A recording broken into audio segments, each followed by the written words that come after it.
ومن أحسن قولا ممن دعا إلى الله وعمل صالحا وقال إنني من المسلمين. بسم الله الرحمن الرحيم. الحمد لله والصلاة والسلام على رسول الله وعلى آله وصحبه ومن والاه أما بعد. প্রশ্ন করেছেন, খুব লম্বা প্রশ্ন, কয়েকটা দিক রয়েছে। একটা দিক হচ্ছে যে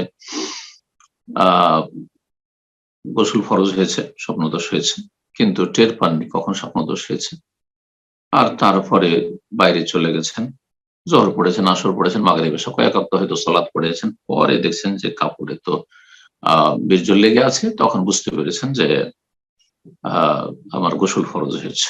এখন এই যে সালাদগুলি পড়ে নিলাম নাপাক অবস্থায়, এই সালাদগুলি কি হবে নাকি পুনরায় সেই সালাদগুলি আদায় করতে হবে? দ্বিতীয় কথা হচ্ছে যে বিছানায় যে বীর্য লেগেছে সেই বিছানায় কি বসা, শোয়া অথবা সেখানে সালাত আদায় করা যাবে? এই দুটো বিষয়। প্রথম বিষয়ের উত্তর হচ্ছে যে নবী সাল্লাল্লাহু আলাইহি ওয়াসাল্লামের প্রসিদ্ধ হাদিস সহিহ মুসলিমের আছে, লা ইয়াকবালুল্লাহু সালাতা আহাদিকুম ইযা আহদাসা হাত্তা ইয়াতাওয়াদ্দা। কোন ব্যক্তির সালাত আল্লাহ কবুল করেন না যখন হাদাস হয়ে যায়। যদি ছোট হাদাস হয় অর্থাৎ উযু ভঙ্গ হয়ে যায় তাহলে সালাত কবুল হয় না। ছোট হাদাস যেটা ছোট নাপাকি, আপনার বড় গোসল ফরজ হয়নি, বড় নাপাকি নয়, ছোট নাপাকি। এই ছোট নাপাকি যতক্ষণ দূর না করেছে, বিনা উযুতে কেউ যদি সালাত আদায় করে নেই তো আল্লাহ কবুল করবেন না সালাত আহাদি, কারো সালাত কবুল করবেন না যতক্ষণ উযু না করে নেবে। তাহলে বোঝা গেল যে ছোট নাপাকিতে যদি এই অবস্থা হয়, তাহলে বড় নাপাকি যদি থাকে, গোসল ফরজে আছে, তাহলে আল্লাহ কোশ্চিন কালেও সেই সালাত আদায় করবেন না, সালাত কবুল, সেই সালাত আল্লাহর কোশ্চিন কালেও কবুল করবেন না। যা আদায় করেছেন আপনার সেটা বাতিল হয়েছে, সালাত হয়নি, সালাত হয়নি।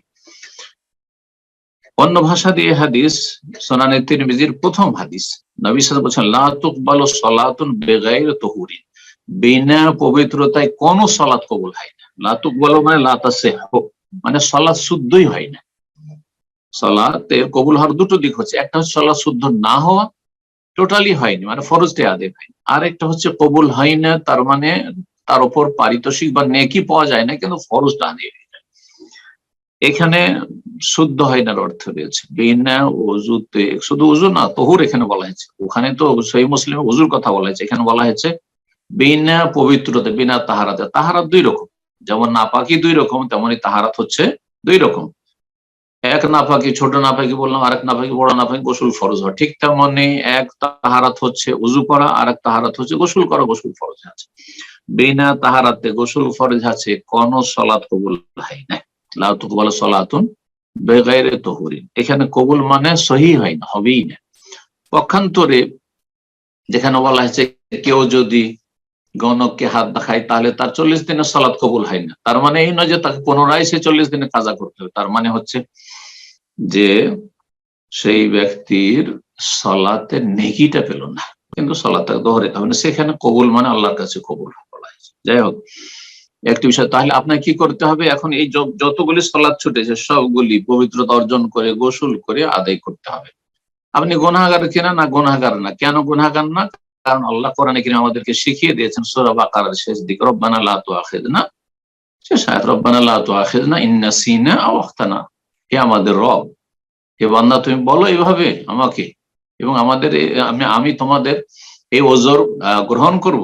রব্বানা, হে আমাদের রব, লা তুআখিযনা, আমাদেরকে পাকড়াও করে ধরিও না, ইন নাসিনা, যদি আমরা ভুলে যাই অথবা ভুল করে দিই। তো এই যে ভুলে গেছেন, খেয়ালই নেই, অথবা ভুল করে দিয়েছি, ইচ্ছা করে আপনি নাপাকি নিয়ে সালাত আদায়, ইচ্ছা করে কেউ যদি ফরজ গোসল বা উযু নাই আর ইচ্ছা করে সালাত আদায় করলো, তো এটি বড় কাবিরা গুনাহ, এবং এতে অনেকে বলেছে এটি কুফর হয়ে যাবে, কারণ আল্লাহর দ্বীনের সাথে খেলতামাশা করা, কিন্তু ইচ্ছা করে করেননি, ধরবেন না আল্লাহ রাব্বুল আলামিন। দ্বিতীয় যে বিষয়টি বা প্রশ্নের দ্বিতীয় দিক, সেটা হচ্ছে যে আপনার যে বিছানা অথবা কাপড় যাতে বীর্য লেগে আছে তাতে উঠা বসা করা, বসতে কোনো অসুবিধা নেই, তাতে যদি আপনার রুচি হয় ঘুমাতে কোনো অসুবিধা নেই, না পাকে লেগে আছে ঘুমাচ্ছেন আপনি। মনি বীর্য পাক না নাপাক দুটো মত রয়েছে। হানাফি মজহাবে নাপাক, কিন্তু ইমাম শাফির মজহাবে আর অধিকাংশ আহলে হাদিসদের কাছে সেটি হচ্ছে পাক। তো মনি হচ্ছে তাদের কাছে কাশপোটার মতো। এখন বিছানায় কারো যদি কাশপোটা লেগে থাকে অরুচিকর, পাক হইলেও মানুষের পোটা কাশি হচ্ছে নোংরা জিনিস, অরুচিকর। সুতরাং এই অরুচিকর আপনি অবস্থায় কেন অবস্থায় তাতে শুইবেন বা কেন বাবু উঠা বসা করবেন, কিন্তু প্রয়োজন করলে কোনো দোষের কথা নাই। সালাত আদায় করা যেহেতু এটি নাপাক নয়, এটাই যদি আপনার বিশ্বাস আমার বিশ্বাস থাকে, যেটা বেশি শক্তিশালী মত, যে মানি বীর্য নাপাক নয়, নোংরা বস্তু, তাহলে সেই নিয়ে যদি সেই কাপড়ে কেউ সালাত আদায় করে তো জায়েজ রয়েছে। কিন্তু সেটা কাশপোটার মতো নোংরা, শরীরে কাশপোটা কাপড়ে লেগে আছে আর তা নিয়ে আমরা সালাত আদায় করবো, সাধারণত এত রুচি হবে না, ঠিক ওই রকমই মনে করবেন। যাই হোক, আপনি উঠা বসা আপনার ওই বিছানে করতে পারবেন, শুইতে পারবেন, বসতে পারবেন, যেমনটা বললাম। আল্লাহ তাআলা আলাম। জি, জাযাকাল্লাহ খাইরান। তো এ পর্যায়ে প্রশ্ন করবেন NF টাইব, আপনি প্রশ্ন করুন। NF টাইব, জি আপনি ফোনটা আনমিউট করে নিন।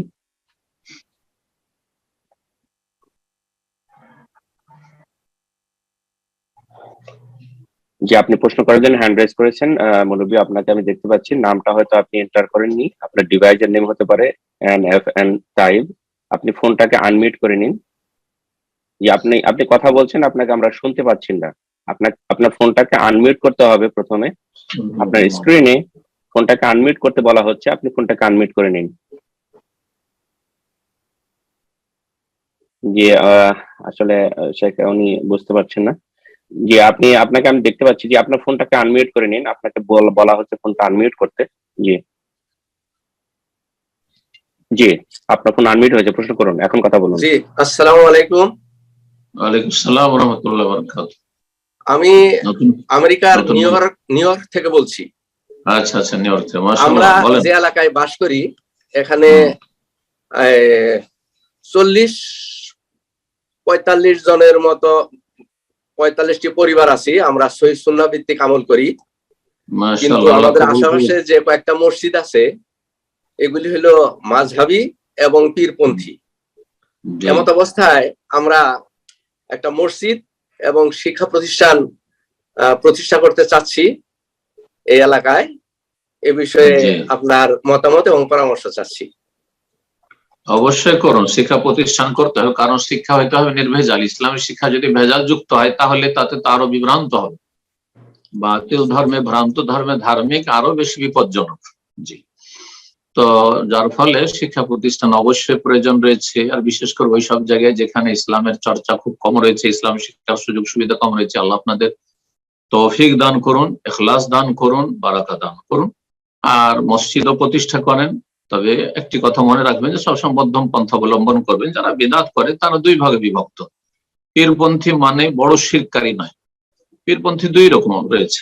পীরপন্থী একদল রয়েছে যে অধিকাংশই তারা বড় শিরকে রয়েছে, যেমন আল্লাহ ছাড়াকে ডাকে, মনে করে যে আল্লাহর ওলি আউলিয়া অসাধারণ ক্ষমতা রাখেন, তারা দিতে পারেন, তাদের মনের কথা জানতে পারেন, তারা মরেও মরেন না, তারা জীবিত ইত্যাদি। তাহলে এগুলো হচ্ছে কুফরি আকীদা।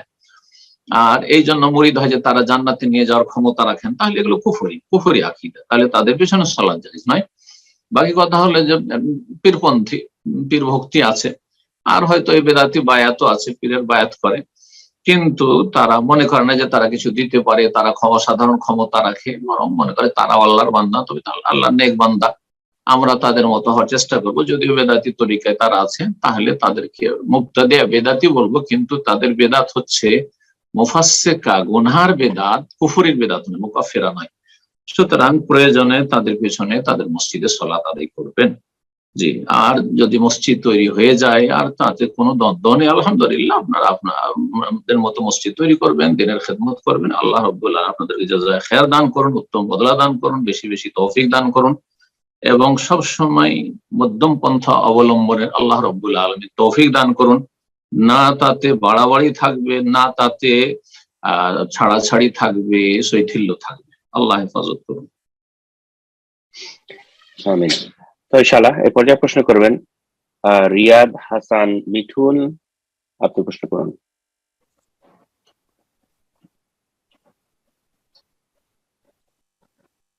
জি, আপনি প্রশ্ন করুন, আপনার ফোনটা আনমিউট হয়েছে, আপনি প্রশ্ন করুন।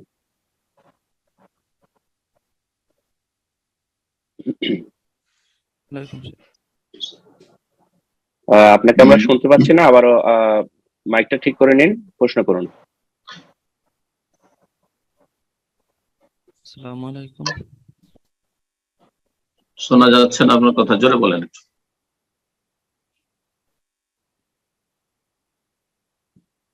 রিয়াদ হাসান মিতুল, আপনার কথাগুলো শোনা যাচ্ছে না, আপনি একটু জোরে বলুন, মাইকটা ঠিক করে নিন। অথবা মাইকটা দূরে আছে, কাছে। আসসালামু আলাইকুম। ওয়ালাইকুম সালাম রহমতুল্লাহ। সব নতুন মানুষ মনে হয়, বুঝতে পারছেন না। হ্যাঁ বলেন। শেখ, আমার মাইক্রোফোন একটু সমস্যা ছিল। আচ্ছা, আল্লাহ সবকিছু ভালো রাখুন, আপনাকে ভালো রাখা, আমরা মাইক্রোফোন ভালো রাখুন। ঠিক আছে। ঢাকা বাংলাদেশ থেকে বলছিলাম। বলেন। আচ্ছা, দারুল কুফারে বসে থাকা এক ব্যক্তি বারবার কোনো না কোনো ভাবে সালাফি আলেমদের মানহানি করে যাচ্ছে, অথচ সে নিজেকে পাক্কা সালাফি দাবি করে ও সালাফদের কল ও প্রচার করে এবং অনেক ভাই বোনদের ক্লাস নিয়ে থাকে। এখন প্রশ্ন হচ্ছে, যদি এশিয়া মহাদেশের আহলে হাদিস আলেমদের তুচ্ছ তাচ্ছিল্য করে বা কোরআন সুন্নাহর আলেমদের কটাক্ষ করে, শরীয়তের আলোকে এই ধরনের ব্যক্তিদের হুকুম কি, বা শরীয়ত এইসব ব্যক্তিদের কি চোখে দেখে? এসব ব্যক্তি যে আচরণগুলি বলে, এগুলো যদি থাকে তো মুসলিমদেরকে গাল দেওয়া, আর বিশেষ করে মুসলিমদের যারা উলামায়ে কেরাম, কোরআন সুন্নাহর আলেম দায়ী, তাদেরকে গালমন্দ করা চরম ফাসেকি, সেবাবুল মুসলিম ফুসুকুন। মুসলিমকে, সাধারণ মুসলিমকে গাল দিলে তো ফাসেকি কাজ হয়। আর বলছেন যে এই শ্রেণীর এইসব লোকের কাছে কিছু স্টুডেন্ট আছে যারা তাদের কাছ থেকে ক্লাস নেই, এরা জাহেল, আসলে জাহেলের কাছ থেকে ক্লাস নেই। আল্লাহ হেফাজত করে, আল্লামাদের কদর বোঝার তৌফিক দান করুক, জাহেলের অনিষ্ট থেকে আল্লাহ বাঁচিয়ে রাখ। জি,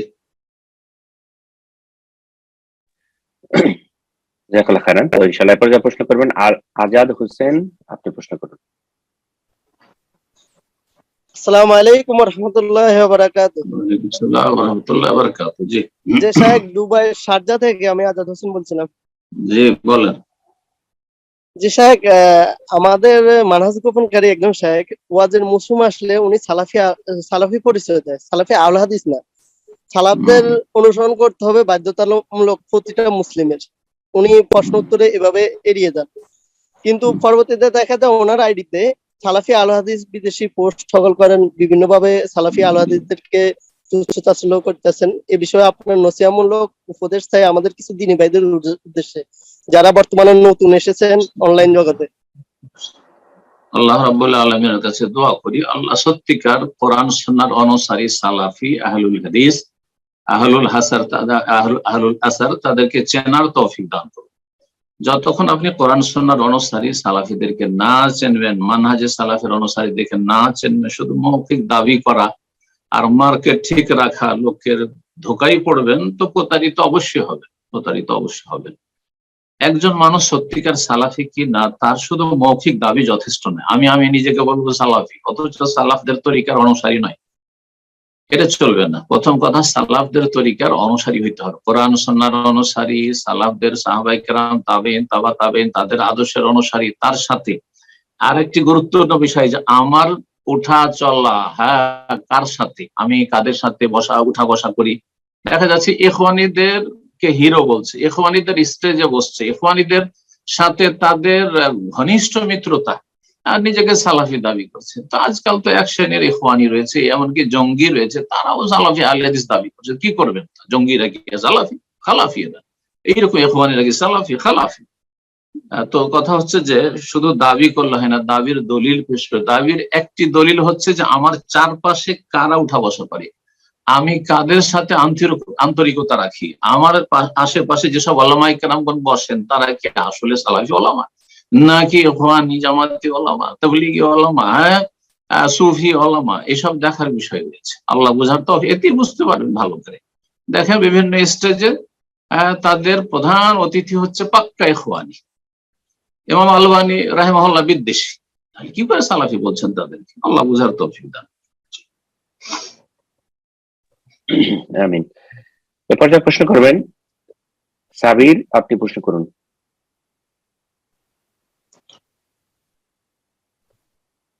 আসসালামু আলাইকুম।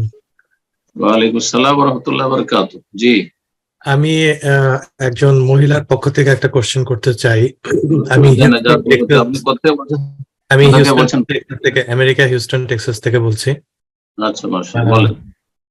মহিলার প্রথম বিবাহের পর তালাক হয়ে যাওয়ার পরে তার নিজের নিরাপত্তার জন্য তিনি আরেকটা জায়গায় বিবাহ বসেন এবং সেই বিবাহটা আমেরিকাতে হয় এবং আমেরিকার যে নিয়ম আছে যে রেজিস্ট্রেশন হওয়া এই সমস্ত কোনো কিছুই হয়নি, যেহেতু তারা 50 বয়সের হাজবেন্ড ওয়াইফ, সেই কারণে দুইজন সাক্ষীর ছিল সেখানে এবং একজন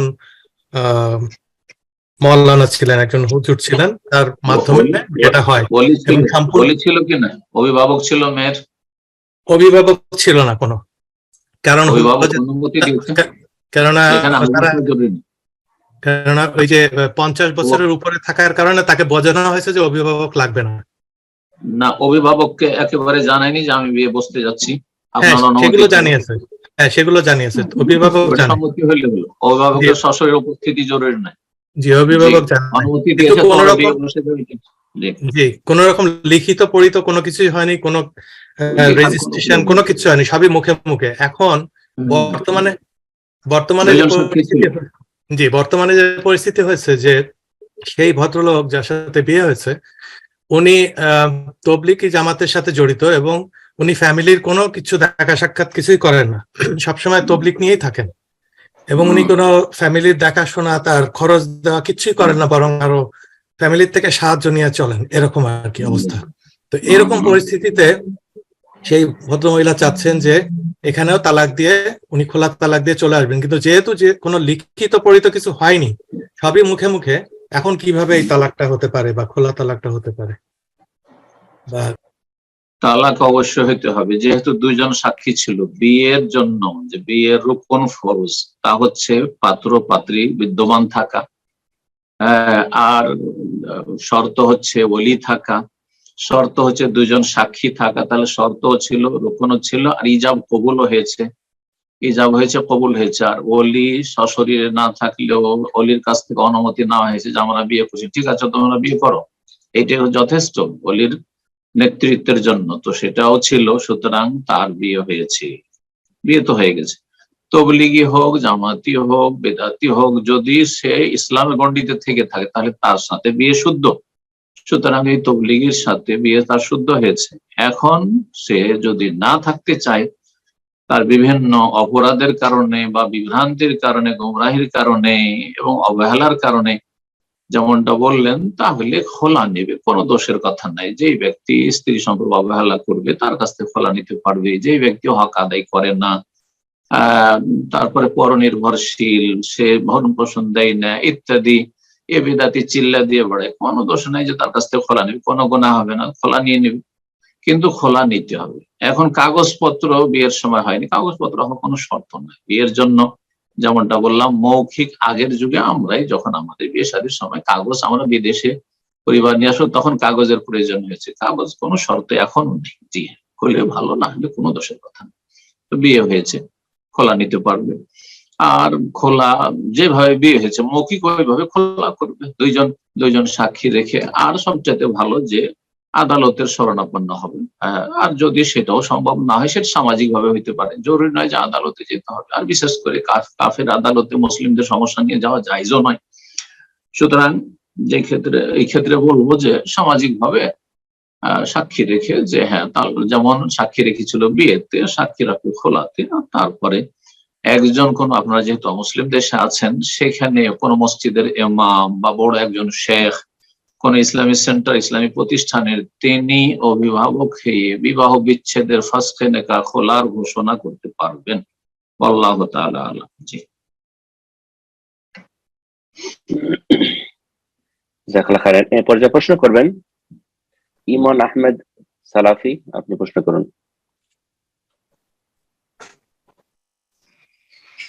জি, আসসালামু আলাইকুম ওয়া রাহমাতুল্লাহি ওয়া বারাকাতুহু। শেখ, আসসালামু ভালো আছেন? আলাইকুম। জি, বলেন। শেখ, আমি বাংলাদেশ নারায়ণগঞ্জ চাষার থেকে বলতেছিলাম। মাশাআল্লাহ, আমার বলেন। প্রশ্নটি হলো যে একজন শাসক একজন শাসকরে মানে সে যদি জালেম শাসক হয় তাহলে তার প্রতি আমাদের হিতাকাঙ্ক্ষী হইতে হইব, তাদের জন্য দোয়া করতে হইব। কিন্তু একজন শাসক যদি রাষ্ট্রীয়ভাবে শিরকি হয়, মানে শিরক প্রতিষ্ঠা করে, তাহলে সেই শাসকের জন্য কি আমরা হিতাকাঙ্ক্ষী হবো? তার জন্য কি আমরা মন থেকে দোয়া করবো, নাকি রাসূল সাল্লাল্লাহু আলাইহি ওয়াসাল্লামের ওই হাদিস অনুযায়ী তাদের জন্য মন থেকে ঘৃণা করব? ঘৃণাও করতে হবে, দোয়াও করতে হবে। হেদায়েতের দোয়া করবেন আর তাদের পাপের কারণে ঘৃণাও করবেন। ঘৃণা আর দোয়া দুটো পরিপন্থী বিষয় নয়, দুটো সমন্বয় করা যেতে পারে। রোগীকে আমরা ঘৃণাও করি, হ্যাঁ, যে বিশেষ করে ছোঁয়াচে রোগ করোনার সময়, এটা আপনার তিক্ত অভিজ্ঞতা আপনাদের। করোনার রোগীকে যদি এত পছন্দ করতেন তো জড়িয়ে ধরতেন, মোয়ানাগা করতেন। কেউ করেছেন? মুসাফা করা বাদ দিয়েছে, কাছাকাছি যাওয়া বাদ দিয়েছে, সালাতে দূরত্ব করে সালাত আদায় করলো, হ্যাঁ, বছর 1.5 বছর 2 বছর।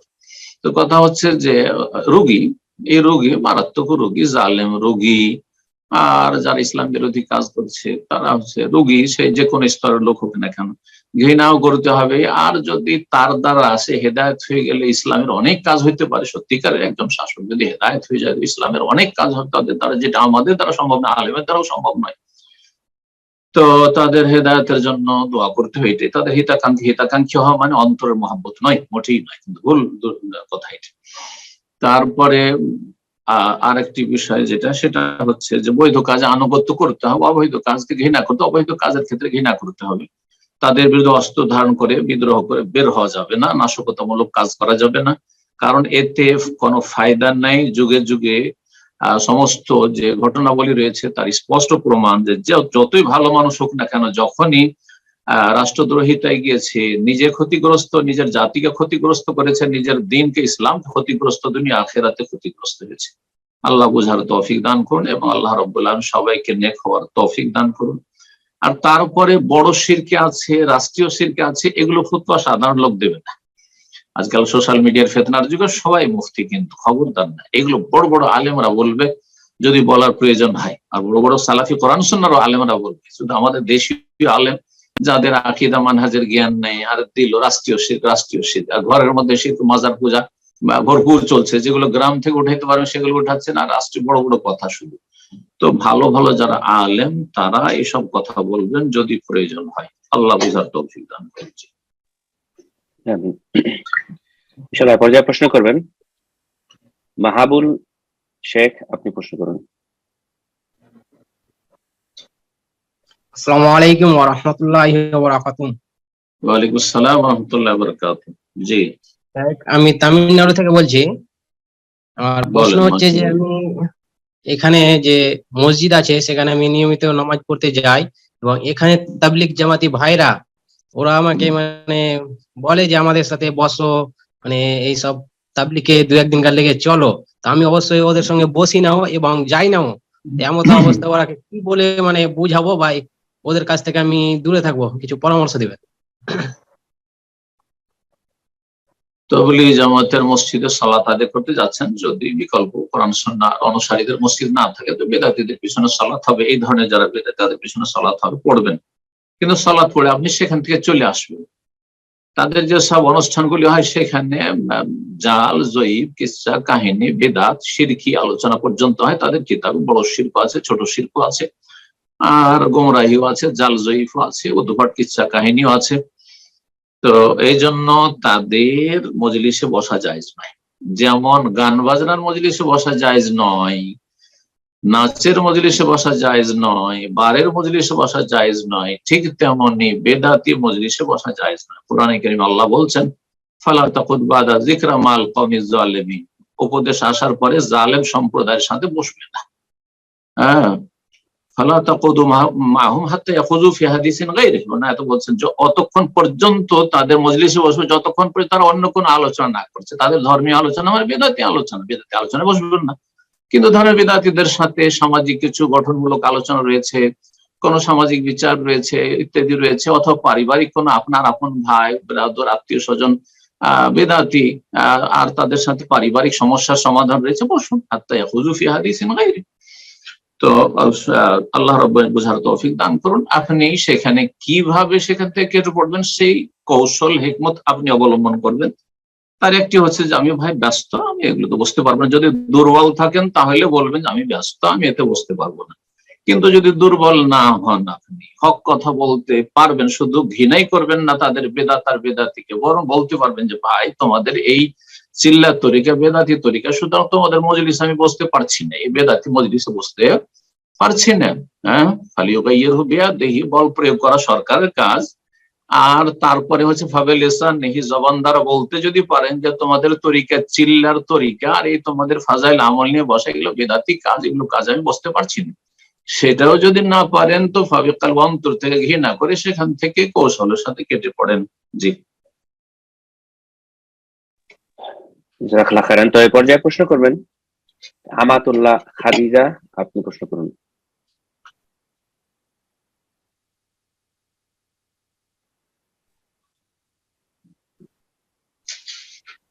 জি, আপনার ফোন আনমিউট হয়েছে, আপনি প্রশ্ন করুন।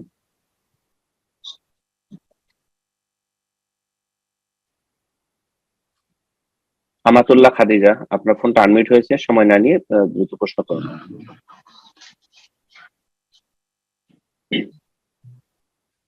আমরা ইনশাআল্লাহ আরেকজনকে সুযোগ করে দিচ্ছি, প্রশ্ন করবেন মাহিমা, আপনি প্রশ্ন করুন।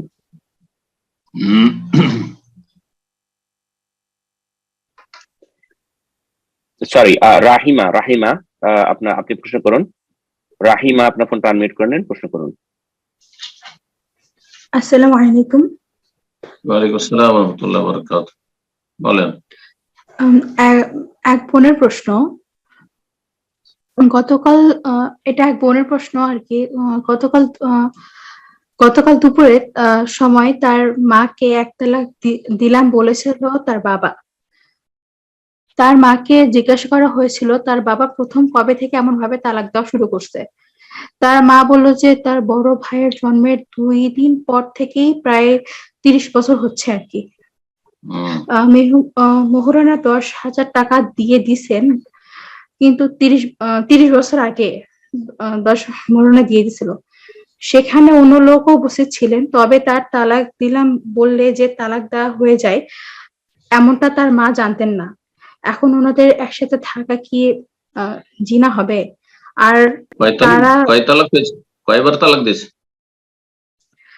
এটা 3-4 বার সে শুনছে, সে নিজের কানে শুনছে যে 3-4 বার তালাক মুখে বলেছে। ওই একটা ঘটনাতে না 3 বার, 3 ঘটনাতে 3-4 বার দিয়েছে, এটা বল। এটা তো আমার ঘটনা না, মানে একজনের, সেটা আসলে বলতে পারছি না, বাট সে বলছে নিজের কানে শুনেছি 3-4 দিন তালাক মুখে বলেছে, এরকম বলছিল। ওই লিখিত তালাক দেয়নি।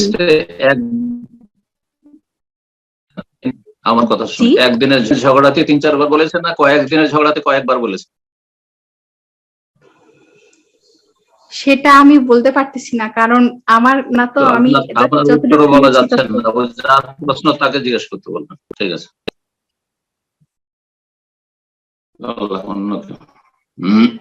জাযাকাল্লাহ খাইরান। তো আমি আবারও সুযোগ করে দিচ্ছি আমাতুল্লাহ খাদিজা, আপনি প্রশ্ন করুন। ফোনটা আনমিউট করে নিন, প্রশ্ন করুন।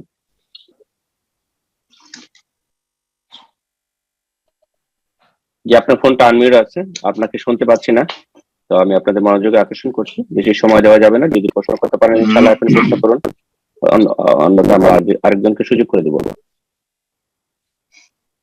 আপনি ইনশাআল্লাহ এই পর্যায়ে প্রশ্ন করবেন ফারহানা, আপনি প্রশ্ন করুন।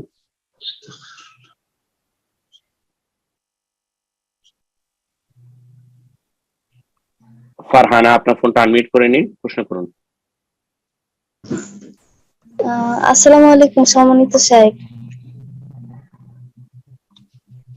আসসালামু আলাইকুম। ওয়ালাইকুম আসসালাম ওয়া রাহমাতুল্লাহি ওয়া বারাকাতুহু। জি বলেন, শুনছি, বলেন। স্বামী যদি স্ত্রীকে খোলার অনুমতি না দেয়, কিন্তু স্ত্রী যদি কাজী অফিসে গিয়ে স্বামীকে তালাক দেয়, তাহলে কি তালাক হবে? আর এইভাবে যদি তালাক না হয়, তাহলে পরবর্তীতে স্বামী স্ত্রীকে তালাক দিতে চাইলে কিভাবে তালাক দিবে? খোলার শরীয়তের নিয়ম হচ্ছে যে খোলা যদি নিতে হয়, কোন স্ত্রীকে স্বামীকে বলবে যে আমি তোমার সাথে থাকতে চাই না, খোলা করে নিতে চাই, তুমি দিয়ে দাও। আর তুমি যে মোহর দিয়েছো সেই মোহর তোমার ফেরত চাইলে আমি দিয়ে দেবো। ফেরত দেওয়া জরুরি নয়, কিন্তু যদি চাই তার অধিকার যেহেতু সে ক্ষতিগ্রস্ত, তার কাছ থেকে খোলা নিয়ে নিচ্ছেন কোনো মহিলা, সুতরাং সে তার মোহরানা ফেরত নিতে পারবে। আর তাতেও যদি রাজি না, আমি ছাড়বো না, আমি খোলা দেবো না, তুমি কোথা থেকে খোলা নিচ্ছ নাও, যদি এমনটা হয় তাহলে তো সমস্যা বেঁধে গেল। তখন সরকারের আশ্রয় নেবে, আইনের আশ্রয় নেবে, কোর্টে যাবে, কোর্ট যেটা ফয়সালা করবে সেটা হবে। বিবাহ বিচ্ছেদের ঘোষণা সরকারের করার অধিকার রয়েছে। যদি কেউ মাজলুম হয়, অবিচার করা হয় কোনো মহিলার উপর, আর তার স্বামী জালেম, তালাক দিচ্ছে না, সে অযোগ্য, সেই ব্যক্তি বিভিন্ন দিনের দিক থেকে অযোগ্য, অথবা পারিবারিক দিক থেকে অযোগ্য, শারীরিক দিক থেকে অযোগ্য, বিভিন্ন কারণ, সারিয়ে কারণ রয়েছে, তাহলে সরকার সেগুলো যাচাই করে বা সরকারের আদালত সেগুলো যাচাই করে বিবাহ বিচ্ছেদের ঘোষণা দিতে পারবে। জি, এরপর যা প্রশ্ন করবেন নাজবুল শেখ, আপনি প্রশ্ন করুন।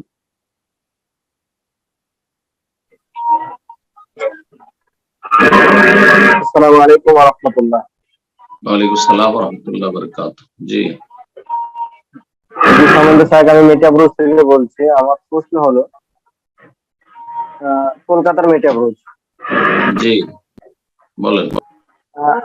আমি এক আলে হাদিস মসজিদে সালাত আদায় করতে গেছি, মানে সেখানে প্রায় যাই, দিয়ে জোহরের সালাত আদায় করতে গিয়ে 3 রাকাত হয়, মানে আমি কনফার্ম 3 রাকাত, আমি লোকমা দিচ্ছি না, মানে আমি কনফার্ম করতে পারছি না, আমি ভাবছি অন্য কেউ দেবে, মানে এখানে ইমামও সন্দেহ যে 3 রাকাত হয়েছে, সেখানে কনফার্ম হয়ে গেছে যে 3 রাকাত অধিকাংশ লোক। তখন আমি জিজ্ঞেস করলাম যে এখন তো সাহস সেজদাতে কাজ হবে না, উনি সাহস সেজদা করেছে, আবার তো ফিরে পুনরায় 1 রাকাত করতো আমি যতদূর জানি। তারপর উনি বললো না সাহস সেজদাতে হয়ে যাবে। এ ব্যাপারে ওনাকে কি বলে নসিহত করবো? আমি তো অথচ আমি জানি, কিন্তু ওনাকে নসিহত করতে পারলাম না। এবার আপনার এই ভিডিওটা দেখে আমি ওনাকে নসিহত করবো। তার সালাত হয়নি, আপনাদেরও সালাত হয়নি, 3 রাকাত জোহরের সালাত নয়। যেই ব্যক্তি ভুল করে 3 পড়িয়ে দিয়েছে আর তাকে জানানো হইলো, তাহলে তার জন্য ফরজ যে সে ফিরে যাবে 2-4-10 মিনিটের মধ্যে হইলে, মসজিদ থেকে অনেক দূরে চলে যায়নি, বেশি গ্যাপ হয়ে যায়নি সময়ের, তাহলে মসজিদে আবার পুনরায় ফিরে যাবে আর তারপরে 1 রাকাত পুরা করবে, তারপর সহজ সিজদা করবে। সহজ সিজদা শয়তান যে ভুলিয়ে দিয়েছে সেই জন্য, সেই ঘাটতি পূরণের জন্য, কিন্তু গোটা 1 রাকাতের ঘাটতি পূরণ সহজ সিজদা দিয়ে হবে না। সুতরাং তার সালাত বাতিল। মুক্তাদিদের 3 রাকাত সালাত জোহরের বাতিল হয়নি, পুনরায় সবাইকে সালাত আদায় করতে হবে। আপনি যে নিশ্চিত যে আপনার 3 হয়েছে, আপনার জন্য সেই সালাত ফরজ হয়ে আছে, আপনি সালাত পুনরায় জোহরের 4 রাকাত পড়ে নেবেন। বেশ সময় হয়ে গেছে, সুতরাং পুনরায় পড়তে হবে। যদি অল্প সময়ের ভিতরে থাকতো, মসজিদে আছেন, মসজিদের কাছাকাছি একটু বারান্দায়, যেমন নবী সাল্লাল্লাহু আলাইহি ওয়াসাল্লামের জামানায় ঘটনা ঘটেছে, তাহলে বলতাম যে আগের 3 রাকাতকে বহাল রেখে 1 রাকাত পড়ে নিয়ে সহজ সিজদা করলে যথেষ্ট ছিল। এখন পুনরায় 4 রাকাত পড়তে হবে। জি, জাযাকাল্লাহ খাইরান। তো এরপর যা প্রশ্ন করবেন রাতুল, আপনি প্রশ্ন করুন। আসসালামু আলাইকুম শাইখ। ওয়ালাইকুম আসসালাম ওয়া রাহমাতুল্লাহি ওয়া এরপর কুষ্টিয়া। জি বলেন। শাইখ, আমার অফিসের দূরত্ব আমার বাসা থেকে প্রায় 300 কিলো। তো আমি অফিসে এসে 7 দিন থাকি, তারপরে আবার বাসায় চলে যাই, 7 দিন ছুটি থাকে। তো এই অফিসের 7 দিনে আমি কিভাবে নামাজ পড়বো? আর যাওয়া আসার তো অনেক সময় লাগে, এই যাওয়া আসার রাস্তাতে কিভাবে নামাজ পড়বো? যাওয়া আসার রাস্তায় আপনি কসর করবেন, যেহেতু রাস্তায় যখন আছেন আর রাস্তা সফরের দূরত্ব রয়েছে প্রায় 70 থেকে 80 কিলোমিটার আনুমানিক হলে এটা সাধারণত সফর হয়েই যায়। সুতরাং আপনি সফররত অবস্থায় আছেন, যাওয়ার পথে আসার পথে কসর করবেন, যে সালাতগুলি পড়বেন রাস্তায়। বাকি অফিসে গিয়ে যখন প্রথম থেকে জানছেন যে আমি 7 দিন থাকবো, 4 দিনের বেশি তো অবস্থানের নিয়ত করলে কসর করা যায় না, এটি হচ্ছে সঠিক মত এবং এতেই রয়েছে অধিক সতর্কতা। সুতরাং আপনি অলরেডি প্রথম থেকে যখন নিয়ত করে নিয়েছেন 7 দিন, তাহলে পুরো সালাত আপনি অফিসে বা অফিসের পাশে কোনো বাসাতে যেখানে থাকবেন, অফিসের কাছে থাকবেন, সেখানে মুকিম আপনি, সুতরাং পুরো সালাত পড়বেন, কসর জায়েজ নয়। আর আপনি নিজের বাড়িতে যখন এসে 7 দিন ছুটি থাকছেন, সেখানে যেহেতু নিজের বাড়ি, তারপরে সেখানেও 7 দিন, সব দিক থেকে 2 জায়গাতে আপনি পুরো সালাত পড়বেন। আপনার জন্য কোথাও কসর জায়েজ নাই, না আপনার অফিসে কসর জায়েজ, না আপনার বাড়িতে কসর জায়েজ, শুধু রাস্তা পথে যখন আপনি যাতায়াত করবেন তখন কসর করবেন। জি, জাজাকাল্লাহ খাইরান। তো একটা পর্যায়ে প্রশ্ন করবেন মোকাম্মল শেখ, আপনি প্রশ্ন করুন।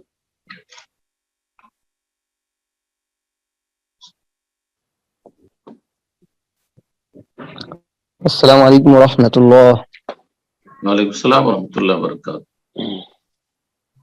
জি আমি ইলিয়া ঝাড়খণ্ড পাকুড় থেকে বলছি। বলেন। পাপে দ্রুত হয়েছি, মানে পাপের কাজে মানে লিপ্ত হয়ে যাচ্ছি আস্তে আস্তে। তার জন্য আমি দ্রুত বিয়ে করতে চাই, কারণ আমি বাড়িতে বলতে পারছি না। তো প্রশ্ন কি? মানে আমি এখন পাপে আস্তে কি আস্তে করব? লিপ্ত হয়ে যাই, মানে এখন কি করব বাড়িতে আমি এটাই তো। বলতে চাই কি আমি দ্রুত দ্রুত বিয়ে করব, হুম। কিন্তু বাড়িতে বলতে পারছি না। তো এখন সমাধান কি? এটাই তো প্রশ্ন, তাই না? সমাধান না, ওইটাই আপনার প্রশ্ন হচ্ছে যে আমি কি করব, তাহলে এটাই তো না প্রশ্ন। জি জি জি জি জি, দ্রুত। আল্লাহ তৌফিক দান করুন। জি, তো কথা হচ্ছে যে প্রথম কথা, যতদিন বিয়ে না করতে পারছেন আপনি বেশি বেশি সিয়াম পালন করুন, রোজা রাখুন। নবী সাল্লাল্লাহু আলাইহি ওয়াসাল্লাম বলছেন ওয়ামাল্লাম ইয়াস্তাতি ফাআলাইহি বিসওম, যে বিয়ে শাদী করতে পারছেন না অথচ যৌবন রয়েছে, ছেলে হোক মেয়ে হোক যুবক হোক যুবতী হোক, তাহলে যেন সিয়াম পালন করে। ফাইন্নাহু লাহু উইজা, এতে হবে কি যৌন ক্ষুধা বা যৌন চাহিদা দমন থাকবে, আয়ত্তে থাকবে। জি, এবাদতে আছেন, বেশি বেশি এবাদত করছেন, যাতে একটা রুহানিয়াত আধ্যাত্মিকতা রয়েছে, তারপরে এতে শারীরিক যে উত্তেজনা রয়েছে সেটা একটু দমে থাকবে, নেবেন না হেকমত রয়েছে। এটা হচ্ছে আপনার জন্য প্রথম সমাধান। দ্বিতীয় কথা হচ্ছে আপনি বিয়ে করতে চাইছেন, খুব ভালো কথা, সাবালক হয়েছেন, অবশ্যই বিয়ে করা উচিত। আর যদি গুনাহ খুবই বেশি সম্ভাবনা থাকে তখন বিয়ে করা অনেক ফরজ হয়ে যায় অনেক সময়। স্বাভাবিক অবস্থায় থাকলে একজন সাবালক সাবালিকার জন্য বিয়ে করা সুন্নাতে মুআক্কাদা, আম্বিয়া রাসূলগণের সুন্নাত, নবী সাল্লাল্লাহু আলাইহি ওয়াসাল্লামের সুন্নাত। তো আল্লাহ তৌফিক দান করুন। কিন্তু সমস্যা হচ্ছে যে বাপ মাকে বলতে পারছেন না। সরাসরি বলা জরুরি নয়, কাউকে দিয়ে বলাবেন। আপনার দাদা থাকলে দাদাকে দিয়ে বলাবেন, তারপরে চাচাতো ভাই বড় আছে তাদেরকে দিয়ে বলাবেন, মামাদেরকে দিয়ে বলাবেন, খালাকে দিয়ে বলাবেন, ফুফুকে দিয়ে বলাবেন, মেলা কেউ আছে আত্মীয় স্বজনদের মধ্যে যাদের কথা শুনবেন। কোন আলেমকে, আপনার গ্রামে এলাকায় আলেম নেই, তাকে দিয়ে বলাবেন, এলাকাতে আলেম আছে, তাকে আপনার আব্বার নাম্বারটা দিয়ে দিবেন, আর তারপরে বলতে বলবেন যে না আমি বিয়ে করতে, আপনার ছেলে বিয়ে করতে চায়, তাড়াতাড়ি বিয়ে দিয়ে দেন, তার গুনাহ হচ্ছে, আপনি তো এই গুনাহের এক ভাগ আপনাকে উঠাইতে হবে। যদি আপনি সচ্ছল অথবা ছেলে বিয়ে করতে পারবে কিন্তু বিভিন্ন অজুহাতে বিয়ে দিচ্ছেন না, এরকমটা করা জায়েজ নয় বাপ মায়ের জন্য। বাপ মায়ের জন্য হারাম যে সিরিয়ালে রেখে দিবে যে তোর বড় গুলো আছে এগুলোর বিয়ে হোক, এখন তো তোর আমার মেয়েদের বিয়ে হয়নি, তো আমার বড় ছেলের বিয়ে হয়নি, করছেন আপনার বড় ভাই বিয়ে করছেন না, বোনরা বিয়ে করছে না, অথবা ভালো ছেলে পাওয়া যাচ্ছে না এরকম উপযুক্ত, সেই জন্য আপনাকে থামিয়ে রাখবে, এসব জায়েজ না। এগুলো হচ্ছে কুসংস্কার আমাদের মুসলিম সমাজে, বিশেষ করে ভারত, বাংলাদেশ, পাকিস্তান। আল্লাহ হিদায়াত দান করুন এবং আপনার বাপ মাকে বুঝার তৌফিক দান করুন। কোন ভালো কোন আলেম এলাকায় পাবেন, ভালো সাধারণই হোক, যার কথা আর একটু গুরুত্ব দেবে আপনার আব্বা, তাকে দিয়ে টেলিফোন করান, সরাসরি সাক্ষাতে কথা বলতে বলেন। আল্লাহ সহজ করুন আপনার জন্য, আল্লাহর কাছে দোয়া করেন, আল্লাহর কাছে দোয়া করেন। জি, আল্লাহ ইচ্ছা করলে কঠিনকে সহজ করে দিতে পারেন। রব্বুল আলামিনের কাছে দোয়াও করেন, আর তার সাথে ঈমানকে মজবুত করেন। কেন গুনাহগুলি হচ্ছে, গুনাহগুলি কেন হচ্ছে? যেই চোরা রাস্তা দিয়ে শয়তান আপনাকে গুনার দিয়ে নিয়ে যায়, সেই চোরা রাস্তা বন্ধ করবে। ফেসবুকে গেলে গুনাহ হচ্ছে, বন্ধ, আমি ফেসবুক দেখবো না, রাখবো না, আমি বুঝে ফেললেন। ইউটিউবে গেলে গুনাহ হচ্ছে, ইউটিউবেও যাবো না আমি, ঠিক আছে, সোশ্যাল মিডিয়াতে যাবো না। আমার গোনা হচ্ছে, ধরেন কোন নাউজুবিল্লাহ কোন মেয়ের সাথে প্রেম হয়েছে, ও ব্লগ দেবো, ওর সাথে কোনো যোগাযোগ রাখবো না, এবং তার নাম্বারই মুছে ফেলবো, নাম্বারই রাখবো না, ইত্যাদি ইত্যাদি। যেসব চোরা রাস্তা দিয়ে পাপ আপনার উপর আক্রমণ করছে এবং শয়তান আপনাকে ঘায়েল করার চেষ্টা করছে, সেই রাস্তাগুলি বন্ধ করে দেন এবং আল্লাহর কাছে দোয়া করেন। চেষ্টা করতে হবে, দোয়া করতে হবে। আল্লাহ তৌফিক দান করুন, আল্লাহ সহজ করুন। আমিন। সম্মানিত দিনী ভাই বোনেরা, আমরা প্রোগ্রামের শেষ পর্যায়ে চলে এসেছি, একদম অনেক সময় হয়ে গেল। তো ইনশাল্লাহ আজকের সর্বশেষ প্রশ্ন নেব ইনশাল্লাহ। আজকে সেটা শেষ করে দিই নাই, আরেকটা প্রশ্নের মাধ্যমে ইনশাআল্লাহ অনুমতি চাচ্ছি, কারণ আমাদের একটু বেশি সময় হয়ে গেছে। ওকে ইনশাআল্লাহ, তো আরেকটা প্রশ্ন নেবো ইনশাআল্লাহ। সর্বশেষ প্রশ্ন করবেন নাজিয়া, আপনি প্রশ্ন করুন। জি নাজিয়া, আসসালামু আলাইকুম ওয়া রাহমাতুল্লাহি ওয়া বারাকাতুহু। ওয়ালাইকুম আসসালাম ওয়া রাহমাতুল্লাহি ওয়া বারাকাতুহু। শেখ, আমি ছিলাম ফাক্কাই কোহানি। শেখ, আপনার প্রথম একটা গণতন্ত্র বিষয় লেকচার শোনার পর আমি আলহামদুলিল্লাহ শেখ, আমি সহি দিনটা আপনার লেকচার থেকে শিখেছি। কিন্তু শেখ, যখন কেউ আপনাকে গালমন্দ করে শেখ, আমি খুবই দুঃখ পাই। শেখ, আমি সৌদি আরব খোবার থেকে বলছি, বর্তমানে আমি সৌদিতে আছি।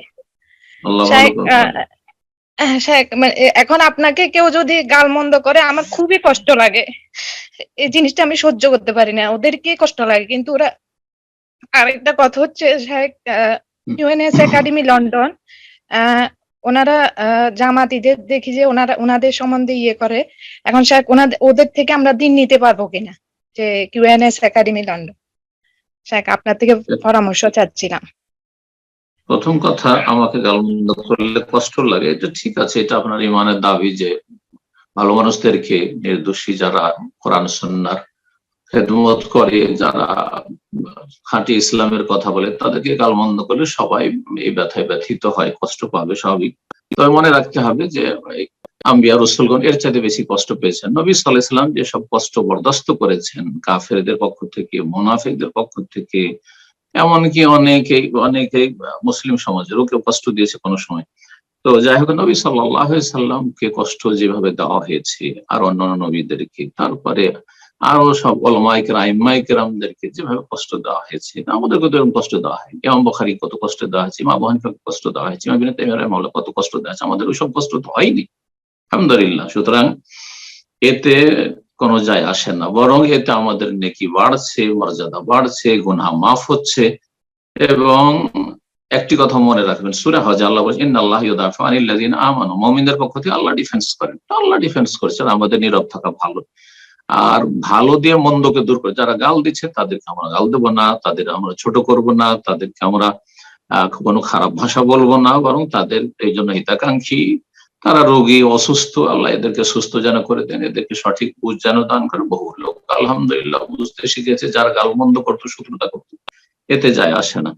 তারপরে যে বিষয়টি জিজ্ঞাসা করেছেন, কোন একাডেমির কথা বললেন, সেই একাডেমি চিনি না, ব্যক্তিগত সেই একাডেমি চিনি না, কিন্তু সেই একাডেমির পরিচালনা যদি জামাতিদের হাতে থাকে, ইখওয়ানীদের হাতে থাকে, অথবা এমন ব্যক্তিদের চেনেন যে ওরা ওইসব আলেমরা কারা, তারা কোরআন সুন্নাহর অনুসারী সালাফি আলেম, সৌদি আরবের ওলামাদের কথা ভালোবাসে, এখানে বুঝে নেবেন, সৌদি আরবের ওলামাদেরকে ভালোবাসে, সৌদি আরবের তৌহিদ সুন্নতের দেশ, এই দেশকে ভালোবাসে, এই দেশের নিরাপত্তাকে ভালোবাসে, নাকি এই দেশ বিদ্বেষী, এই দেশের ওলামায়ে কেরাম বিদ্বেষী, তৌহিদ সুন্নাহর আলেমদের বিদ্বেষ রাখে, তারা কাদের প্রচার প্রসার করে, এতে বুঝে নেবেন।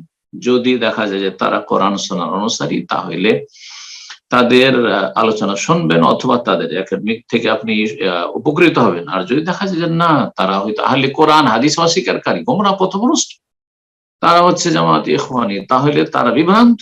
সুতরাং তাদের অনিষ্ট থেকে বেঁচে থাকবেন, তাদের প্রতিষ্ঠানের সাথে, একাডেমির সাথে কোন রকম সম্পর্ক রাখা জায়েজ নয়, যারা বিদআতপন্থী।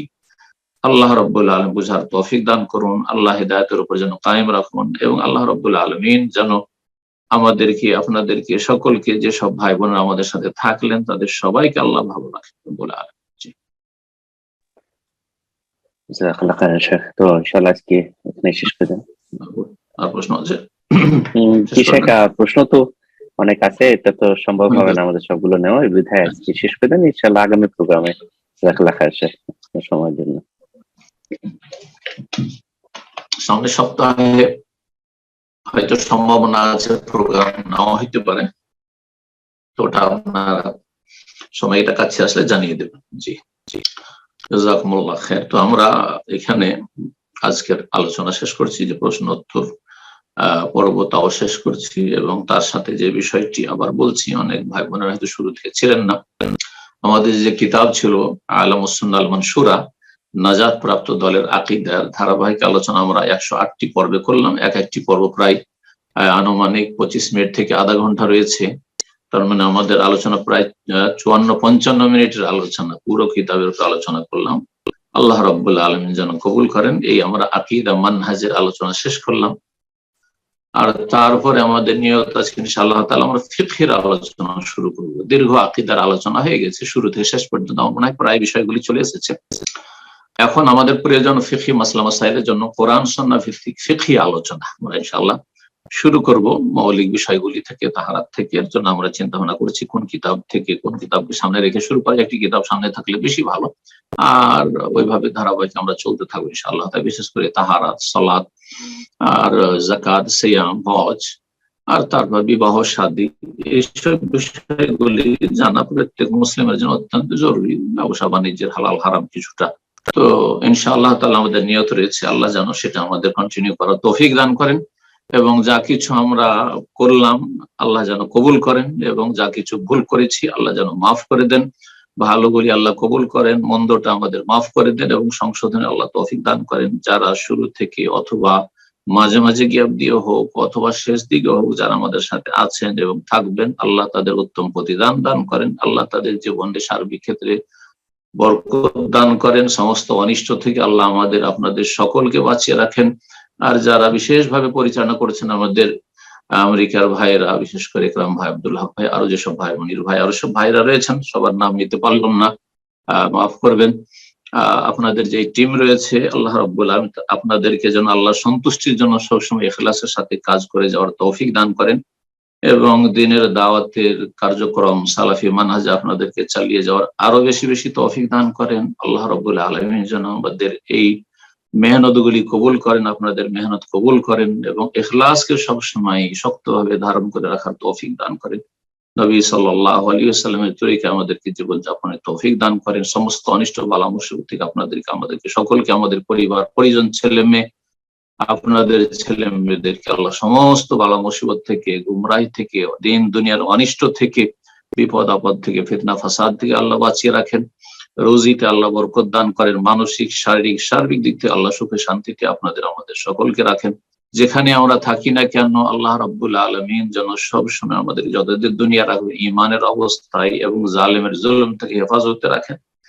আর আল্লাহ রাব্বুল আলামিন যেন আমাদেরকে ঈমানের অবস্থায় গ্রহণ করেন, এবং আল্লাহ রাব্বুল আলামিন আখিরাতে যেন আল্লাহ আমাদের সকলকে জান্নাতুল ফিরদৌসে একত্রিত হওয়ার তৌফিক দান করেন। সাল্লাল্লাহু সাল্লাম আলা নবিয়িনা মুহাম্মদ ওয়া আলা আলিহি ওয়া সাহবিহি আজমাইন ওয়া জাযাকুমুল্লাহু খাইরান।